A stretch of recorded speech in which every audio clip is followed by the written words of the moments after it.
Hi, welcome back to CarsAddiction.com. If you're new to the channel, I'm Ryan and we share car-related content every Wednesday and Sunday. Wednesday is a short snippet of any car encounter I come across, and Sunday is a full-fledged video of a project I'm doing, one of my cars or anything else car-related.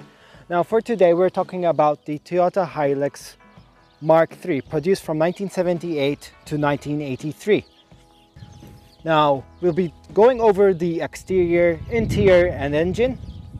And we'll be using this perfect example from 1982. This is a 4x4 version, long wheelbase, in red, and a diesel. Now, what makes the Mark III special is three things. You've got the first Toyota Hilux ever available in diesel. You have the first Toyota Hilux ever available in 4x4 format. And you have the first Toyota Hilux available as a double cab. So this generation Toyota Hilux was a very important model for Toyota for upcoming Toyota Hiluxes. In fact, today the diesel, crew cab, double cab, call it whatever you want, 4x4 is the most popular on sale today. And it all started with the Mark III. Now the naming convention Mark III varies a bit on the internet. Now there's a bit of controversy of what mark this is, which generation. For the UK, this was the first Hilux available to them, so this is referred to as the Mark I over there. And for the US, they rebranded the Hilux name to pickup truck. And so this one would have become the Mark II pickup truck. Nevertheless, according to Toyota, this is the Mark III Toyota Hilux. Now let's talk about the exterior of the Hilux Mark III. So it was the first Hilux to have introduced a single headlight. Before that, all Hiluxes had dual headlights on each side. They obviously made a facelift in 1982, and this is it. So before the facelift, you had a circular headlight, and for the facelift, you had the square headlight. Now these headlight units are universal and can be easily found to find a replacement. What else changed with the facelift was the bumper. So over here behind the license plate, you'll have like a partition. So you have 3 partitions, whereas the pre-facelift had 2 partitions. And the grille for the pre-facelift was divided in 4 parts, whereas the facelift would be in 6 parts as you see it here. This is the correct Toyota badging onto one side with the old Toyota logo right over there. Now I'd like to mention that between 4x2 models and the 4x4 models, the hood is interchangeable, the doors are interchangeable, the fenders are not interchangeable because with the 4x4 you have these flares, front and rear. The rear ones are bolt-on, but the fronts are not.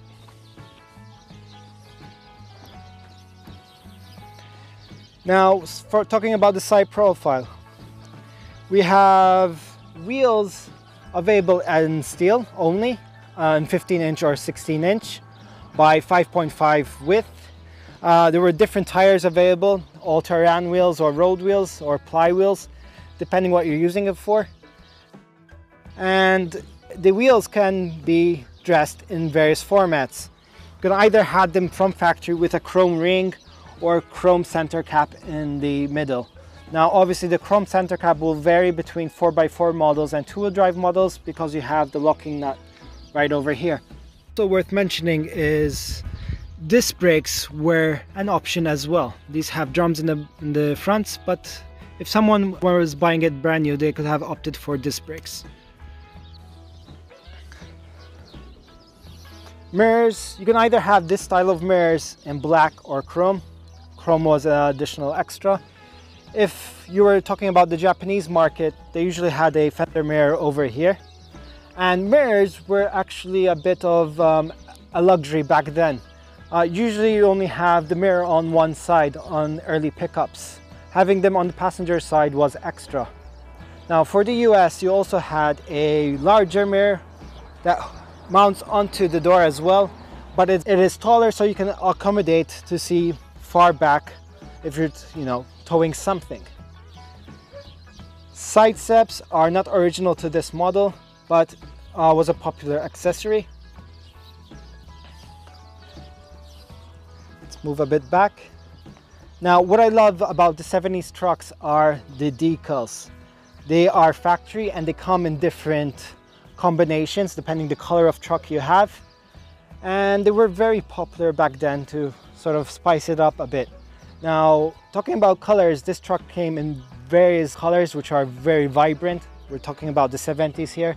So you had a nice red, blue, yellow, green, even dual tone. And one special sort of theme for Yamaha, where they did a marketing stunt. They fitted 3 Yamaha motorcycles in the back of this bed, and they had specific graphics for that truck. Now, this truck was all available in 2-wheel drive or 4x4 format. Like I said before, 4x4 format was the first introduced with this generation Toyota Hilux. Now, the 4x4 came in 1979, so they started off production with only the 2-wheel drive format.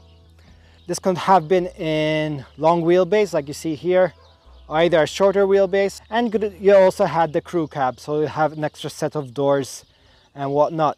Now, this generation of Hilux never came with factory canopy, as you see here. They're all aftermarket. They were popular add-on, and in fact, Toyota took a hint of people doing these canopies later on and introduced the 4Runner or Surf with the generation later as a factory option. Now, we also have these original mud flaps with the Toyota wording over there. Now let's look at the back. Now, apart the canopy, the box over here is all factory. You can notice it by the indent over here, the mounting points, as you can see here. I've noticed a difference with 1983 models where the mounting points, there are only 2 on each side, not the 5 that we see over here. And you'd have the rear tailgate. Now, there's 2 different font styles of tailgates. There's this one that came with the European and Japanese models. You see that the T of the Toyota has a more curved, different font style than the one of the US. But this is original. You can find it in the brochures like this. It's just that different markets had different Toyota wording at the back. You also notice that this is original because the hinges are right over here and the latches are from over here. Now, the US models had different fonts, and to open the tailgate was a different mechanism for later years where they had like a chrome handlebar on the top over there to access the tailgate. Now, this truck had gone under restoration some point of time in its life, and obviously the interiors of these got battered really bad, and during restoration they went with a sort of a flat and basic interior. Usually there's the ridges over here, and there's also more curve to that box, the wheel well over there. Another option with these trucks are the slide windows over there.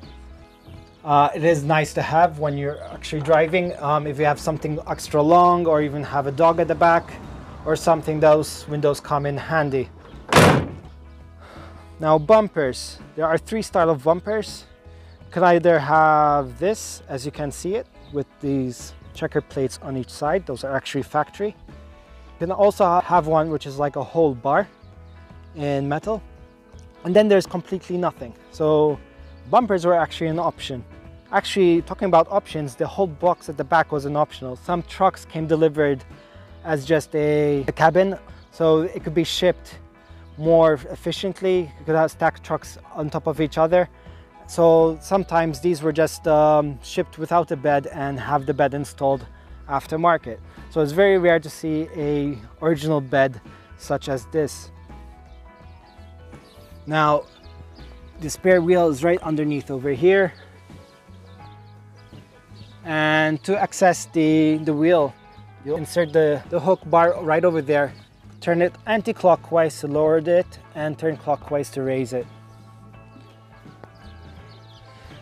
Basic taillights. Back then, they were very sort of put on there, just simple screws, nothing special. These are all original.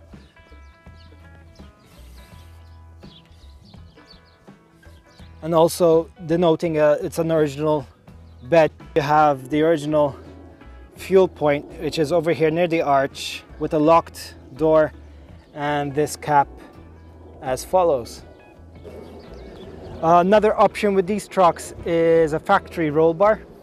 So you can have it with the factory roll bar with 2 spotlights on the top, and there was also a factory option sunroof. Although the sunroof obviously had no cover, so you always had light in the interior. And one thing else I'd like to point out is badging. This is the original badging for the Hilux 4x4 drive diesel. It might look like it has different fonts, but that is all original. Let's have a look inside of the truck. Now this is a European spec model, so it's going to be a bit different than US models. So the main difference is the European ones had vinyl floors, so keeping it clean and washing it down is easier than the ones of the US, which had carpeted floors. Also, the carpeted floors keep on going onto the door over here. So over here you have metal and just a basic vinyl door card, whereas the US models will have a carpet here and across there. So these were workhorses. Literally, if you had mud or anything like that, they built them so you can easily wash out everything, and that's how it is. Obviously, if you're buying one, make sure you lift all the carpets underneath and make sure there's no rust or anything of that sort. Most of them came in manuals, the 3 pedals, but there was an automatic if you want. Talking about manuals, there was 2 options, the 4-speed, which was standard, and the optional 5-speed. This is your basic steering wheel. It's actually thicker than the previous models. They made a fuss about it in the brochure. You know, obviously the name Hilux is luxury. They wanted to drive it like a car. So what they did is try to get in stuff from their car line into this pickup. So although it is a workhorse, it will drive in comfort. So this is your cluster. The early versions had a different layout to the cluster. They had the clock in the center over here. Now the clock can either had been analog or digital, or an optional ref counter. You can only choose one between those 3 options. You can never have a tachometer and clock. You always have to choose between a tach or clock, and that goes the same with the version of cluster, which was introduced in 1982. As you can see, there's no tachometer, but we have a digital clock. And then in 1983, they included a different layout of cluster, where the temperature gauge and fuel gauge are in the center. Okay, we got your handbrake, which is basically pull towards you and insert into the body. You have different vents, which is nice to have. Obviously, this is 1978.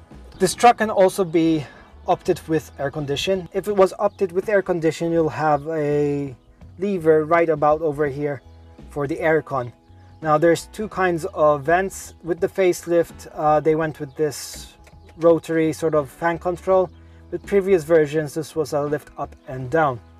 Other options with this truck was a tape deck, which was original over here, and over here an AM radio, which was standard, or you can upgrade to the AM FM radio.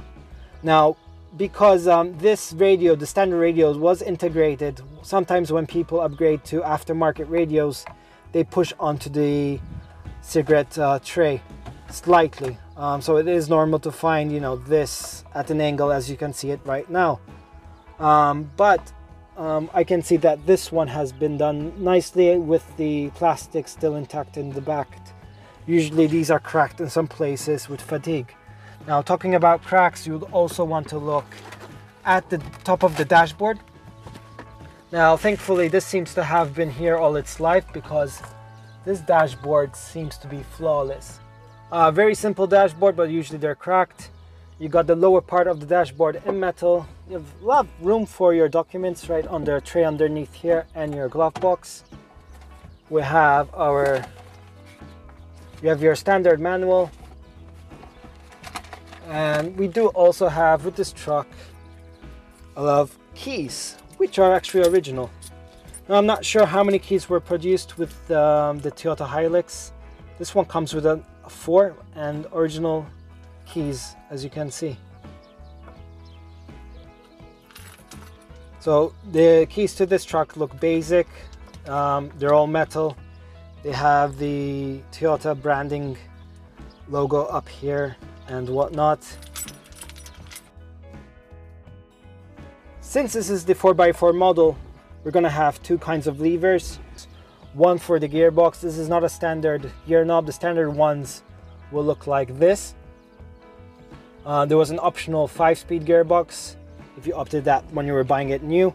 And then you'll have this lever to control the 4-wheel drive. Now you'll have H2, which is usually on tarmac roads and back roads. Then you have H4. So basically it's similar to H2, always in rear-wheel drive, but it switches to 4-wheel drive. But be able to take the speed and all that. Usually used for loose gravel or mud. And then you have L4, usually used for big inclines or you're pulling something very heavy. Other options for this truck are gauges right over here, usually having your amp meter and oil pressure. And the last option for these trucks would be a tilted steering column. So this doesn't have it, but usually you have a control knob here to be able to lift this up and down. You got your hazard lights here, your indicators and lights, and your wipers over here. Steering wheel, as you see, it either had the option of this or a additional optional 3-spoke steering wheel. Now the 3-spoke steering wheel might look aftermarket, but it is original and was an option. And at the center of the wheel, if you look closely, you see a Toyota emblem right offset to the lower right. Now these seats are not originally trimmed this way. They should have been brown. Someone retrimmed them. Now with the seats, you either have a whole bench seat with no headrest, or a bench seat with headrest, or these individual seats. Now the individual seats are called the bucket seats, and which are the most comfortable. The bench seats later on sort of stopped being produced because of safety reasons. Now basically, to lower down the seats, you lift up right over here and they just drop. Your toolkit should be over here. The tow hook to lower the rear wheel should be here as well, and we also have a jack right behind over there as well. And then you also have the door cards. It's very rare to find door cards still intact like this. Usually they are cut out to fit speakers. Now if you do see actually a square add-on over there, that is actually a factory option, where the original buyer had opted to install a superior, more sound system to the car. Usually when they have the sort of speaker there, they also have the cassette in that opening I showed you before. But personally, I prefer it in completely plain and having no speaker cutout. These trucks always had wind-up windows. They never came with electronic windows. So another rare option was that right over here you'll have like a circular mount to defrost the windows, which was nice if you lived in a place where frosty windows was a problem, and that was an additional extra. Let's have a look at the engine. Okay. And this is the engine bay. Now with the Mark III Hilux, you have different versions of the petrol, and then you have this special unit, the Toyota L engine. L standing for a 2.2 liter diesel engine. It's very special because this is the first diesel engine introduced on a Toyota Hilux. Then later on they'll be very common. Now Toyota made sure that these engines are very simple and be able to be worked on by anyone, and the parts are, you know, sort of universal. So if you have a problem and you're out of reach of, you know, in the middle of nowhere, you can fix the truck. Now it's very rare to see one as basic as this with still the air cleaner as intended by factory, and it is nice. In fact, even the hood liner of the truck is still here. Now one thing I like to point out if you're buying truck is to take note of the chassis number, which can be found over here. There's a lot of information can be had over here. So you have your model number right over here. There's LN46. Okay, L stands for if it's diesel, R is if it's petrol. Then you have either it'll be 30 version or a 40 version. So it'll be a 3 with a number at it, or 4 with a different number at it. depending what chassis you have. Another important thing is, if you want to buy a matching sort of truck, is the color. So this is a color red, which is 391, which matches, and then you'll have your trim of the interior. So the first two digits decide if it was vinyl, fabric, or there's another option which was knitted thread. We have the vinyl interior, and 42 tells us which color it was. So 42 translates to brown. Then below that we have our transmission, if it's manual, automatic, 4 speeds, and our axle, how many gears and splines to that. So each number translates into something. You also have the plant where this was built. Now this truck, as you can see, has been restored in one point in time of its life, but it's really hard to find one that is matching and still having everything original to it. So from that plate we can tell that this truck still has the original engine, still has the original interior. Now it does not have the seats, but that can be made easily afterwards, and that is the main point when buying such a truck, that you find something that hasn't been abused or has been restored to a certain degree. Now let's discuss the problem areas of this truck, which aren't many. You know, these trucks are very indestructible because they're built in a basic format. This chassis was sort of revised a little bit, tweaked a bit for the next 3 generations. So that tells you a lot that Toyota started with a good platform. Now, things do go wrong if you don't maintain them. So basically, if it doesn't drive right, basically there's something wrong. It's simple as that. Now, obviously a rust for something this old is a big issue. You want to check any rust in the door rails right over here. You want to check underneath as well. You want to check the frame rails right over there, if there's any rust, anything. Now, I do like seeing an honest truck such as this where it hasn't been restored and is dirty. You want to try to avoid something that has been painted over in black or something like that, because it might have some rust hiding underneath. Another common area for rust is where the bed floor meets the body. So you see rust popping up a line right over here, which this doesn't have. Obviously these trucks are built as workhorses, so you're gonna see a bit of grazes, you're gonna see a bit of dents, but it shouldn't bother you if you're buying a truck. This is not a sports car. So that was the Toyota Hilux Mark III in a nutshell. Now it really depends what you're looking for when you're buying one. Are you looking one for as a daily, as a workhorse, or for a collector's item? If you're looking for a collector's item, make sure it has all the original panels intact, no cuts or tears in the interior, because original parts are very scarce and can be very expensive to source. Mechanics are very easy to source. These trucks have been produced in large quantities, so I wouldn't be worried about that. Basically, buying one is better than having money in the bank, because they definitely never depreciate. They actually always go up in price. Just to give you a hint of why they go up in price is nostalgia. Just to show you how these are much sought after, Tamiya back in the 80s produced a miniature version of the Toyota Hilux in remote control version that had an all aluminum chassis. It had the dustproof and waterproof electronics, so that you literally can drive through the mud. You could change the speeds through the remote control. And it was a toy that every teenager back then, every kid back then wanted to have. So if they didn't have it, they still had it in their head watching the commercials. And having this truck in the neighborhood also introduces that this is the truck they would want to have. Now that toy, I specifically mention it because these days sell over €1,000 easily if it has complete with the box and everything. And even if it's not complete in the box, it still sells for a good amount. Now, saying that these trucks are demanding a high value, especially one in this original condition. Now, this specific truck is up for sale. I'll provide an email address on the screen below where you can contact us for more information. So basically, it's a 1982 model, long wheelbase with an extra canopy fitted on top, Only 124,000 kilometers, which translates to about 77,000 miles. And from what I can see, it is a gem.